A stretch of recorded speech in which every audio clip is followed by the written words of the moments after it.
व homeopathy. मूळव्याधीसाठी homeopathy शास्त्रामध्ये अनेक उत्तम औषधी उपलब्ध असून उदाहरणार्थ nux vomica, ॲस्कुलस sulphur, alloy, lycopodium, रॅटानिया, bryonia इत्यादी इत्यादी. मूळव्याध होमिओपॅथी शास्त्राद्वारे एक अवघड जागी मूळव्याधी मोठी समस्या. मूळव्याध फक्त ऑपरेशन करून बरा होत नाही. मूळव्याधाचं मूळ जे आहे ते तुमच्या पोटाची बिघडलेली सिस्टीम आहे. ॲसिडिटी, गॅस, कॉन्स्टिपेशन, पोट साफ न होणे, पोट गच्च होणे, दिवस रात्रपाळी काम करणे, फास्ट फूडचा अतिरेक, विरुद्ध पदार्थ खाणे, यामुळे मूळव्याध होतो. मूळव्याधचे 2-3 प्रकार आहेत. एका फक्त मोड असतो, त्यातून रक्त पडत नाही.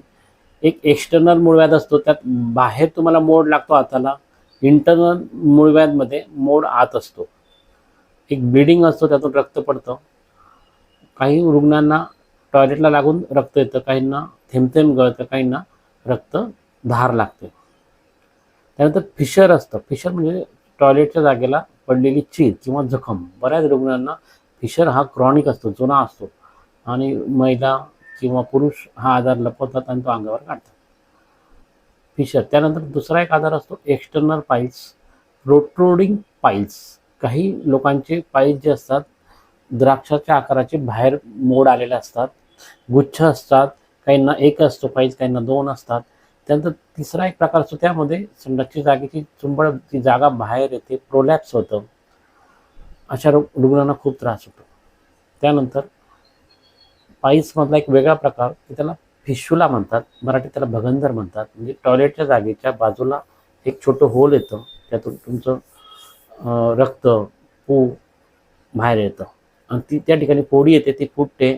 फुटल्यावर पेशंटला बरं वाटतं, काही दिवस बरं वाटतं, परत पुन्हा ती फोडी तयार होते, ती फुटली की परत पेशंटला बरं वाटतं आणि ही सायकल चालूच राहते.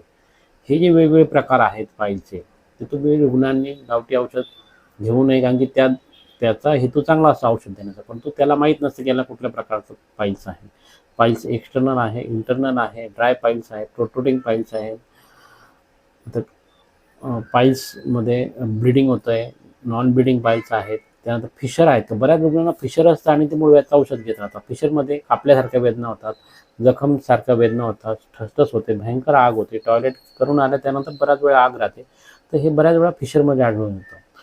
त्यानंतर फिशुला पण पेशंटला कळत नाही आणि बऱ्याच रुग्णांना बरं वाटलं की औषध बंद करून देतात आणि पुन्हा पुन्हा त्रास होतो, मग ऑपरेशन करावं लागतं आणि ऑपरेशन केल्यानंतर सुद्धा बऱ्याच रुग्णांना पुन्हा त्रास सुरू होतो. त्यासाठी तुम्ही औषधाचा कोर्स पूर्ण करणं गरजेचं आहे. आम्ही होमिओपॅथीद्वारे आधी त्याचा मूळ प्रॉब्लेम सॉल्व्ह करतो पेशंटचा. ॲसिडिटी, गॅस, कॉन्स्टिपेशन जे काय असेल त्याप्रमाणे त्याची शरीराची रचना कशी आहे त्याच्यानुसार त्याला अभ्यास करून औषध देतो. त्यात बऱ्याच वेळा तुमचं पाईलच्या पेशंटमध्ये लिव्हरमध्ये गडबड असते, मग त्याला आम्ही लिव्हरचं एक मेडिसिन देतो. त्यानंतर ब्लिडिंग होत असेल तर हेमॅमॅलिस गोल्ड नावाचं होमिओपॅथीचं मेडिसिन आहे, ते दिलं जातं. ब्लिडिंग विथ पाईल्स असेल तर त्याला हा पाईल्स P3 ड्रॉप दिला जातो. त्यानंतर ज्या रुग्णांना फिशर असेल तर त्यांना फिशरिनचा ड्रॉप दिला जातो आणि पाईल्ससाठी वेगळा ऑइंटमेंट असतो आणि फिशर असेल तर वेगळा ऑइंटमेंट असतो. त्यासोबत त्याला आयुर्वेदिक प्रिपरेशन दिलं जातं. मूळव्याधीसाठी आपण आमच्याशी व्हॉट्सअपवर ऑनलाईन संपर्क करू शकतात. आपणास कुरिअरद्वारे औषध घरपोच पाठवलं जातं.